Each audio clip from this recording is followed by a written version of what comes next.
Chemical answer. Kaya pala root ng mga kuko. Ayan po ang mga kuko ng mga magsasaka. Yun ang Ano tayo ang ano ang paliwanag bakit laging sira yung mga kuko ng mga magsasaka? Sa gamot ng suso, dahil sir sa chemical. sa biocide, Yung mga ginagamit na gamot sa pesticide pesticide, sa kuhol. alcohol. Kaya Ang pati ang kuko namamatay din. mamatay na. Matatapang ang active ingredient. Yan ang ano niya. Kaya si Mano yung ang kuko niya man ano na talagang Ang ano na. Ang paraoma dahil Gada na, ano?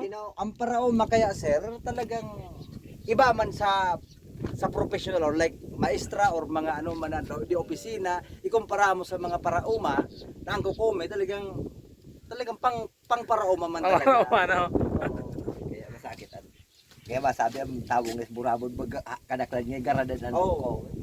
Mga paraoma pa lang kaya. Parauma. Pero proud to say na paraoma. Dahil may makinasok. Kumayo sir